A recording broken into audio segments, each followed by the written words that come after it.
May lumalawit eh. No apology. I run a lot fitness. Can't believe this moment. I'm free. Yeah. Look good, smell good, it's a vibe. It's a props on my wrist, it's about that time. I gotta go big, cause I got that. Gotta go big, cause I got one life. I'm feeling good. Feeling good.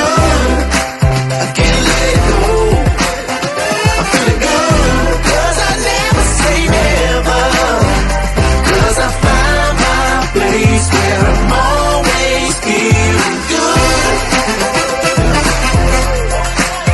I'm feeling good.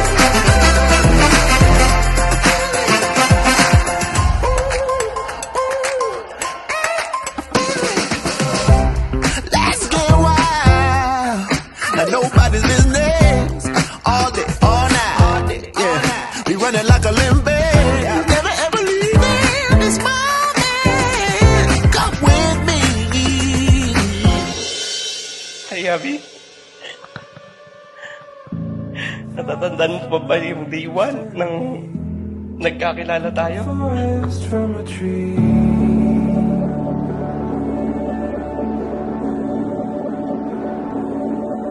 Ikaw ang sagot ng time na yun nang pinag-pray ko sa seryosohang relasyon.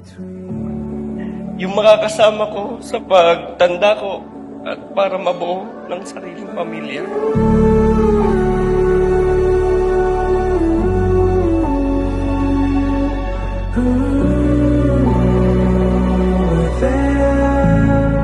Hazel, before God, before these witnesses, do you take Edgar as your lawful wedded husband?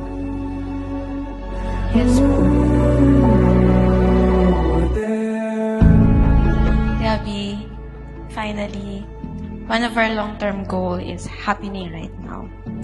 Siyempre, before tayo dumating sa day na to, super daming challenges and unexpected events na nangyari. At alam kong alam na alam mo yun. But I know God is always with us. And that's what I'm really thankful and grateful for.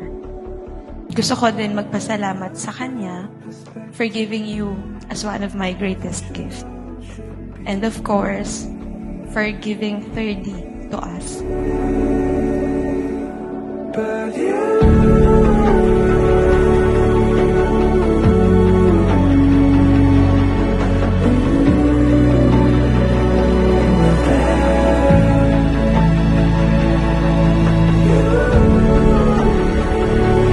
Sorry, Abby, kasi hindi ito yung napag-usapan natin ng mga ibang bansa para magtrabaho. Pero kailangan kong gawin dahil gusto ko dumating ang time na ma-provide ko sa pamilya natin ang pangangailangan natin. Na ma-achieve natin ang dream natin sa buhay. I may not be a perfect partner at all times.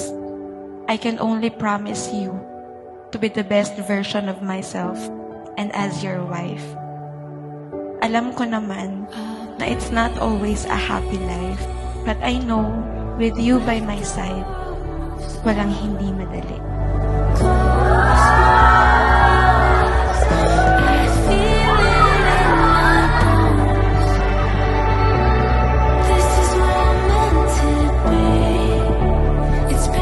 Po sa lahat.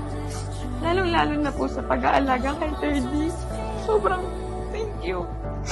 Mahal naman ko po kayo. Kahit hindi nyo yun nararamdaman. Thank you, Ana. Yan lang.